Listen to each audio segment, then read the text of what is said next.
Good evening, everyone. Welcome to Dread Time Stories. I'm your host, Dr. Phobia, and tonight we take a look into the world of creepypastas.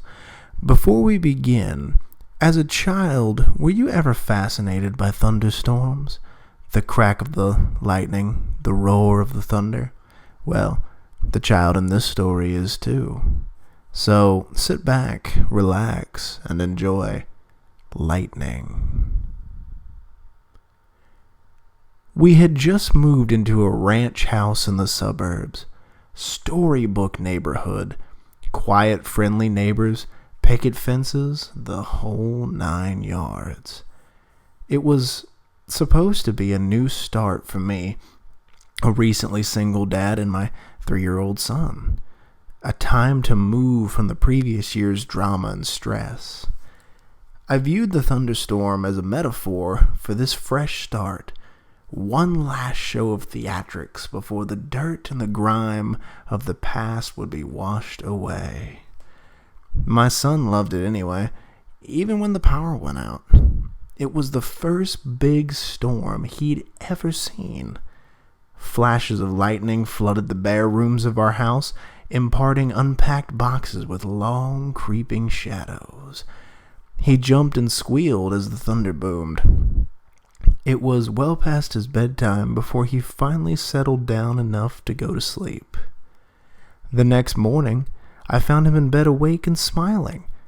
"I watched the lightning at the window," he proudly announced. A few mornings later, he told me the same thing. "You're silly," I said. It didn't storm last night. You were only dreaming." Oh. He seemed somewhat disheartened. I ruffled his hair and told him not to worry. There would be another storm soon. Then it became a pattern. He would tell me how he watched the lightning outside his window last night, at least twice a week, despite there being no storms. Reoccurring dream of that first memorable thunderstorm, I thought. It's easy to hate myself in hindsight. Everyone assures me there's nothing I could have done, no way I could have known. But I'm supposed to be the guardian of my child, and these are useless words of comfort. I constantly relive that morning, making my coffee, pouring milk over my cereal, and picking up the newspaper to read about the pedophile the local authorities had just arrested. It was all front page stuff.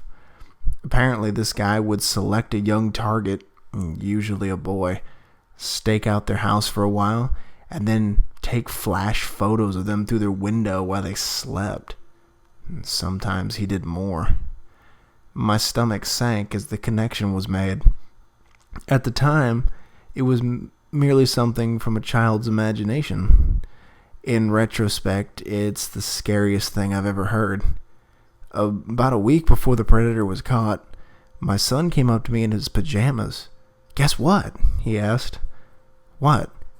"There's no more lightning at my window." I played along. "Oh, that's nice. It finally died down, huh?" "No, now it's in my closet."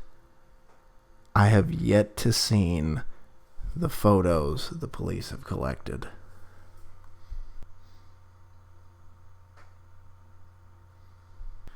That was lightning. I hope you enjoyed it, and thanks for listening. Like I always say, check under your bed, look in your closet, and sleep with the light on. The life you save may very well be your own. Good night, everyone.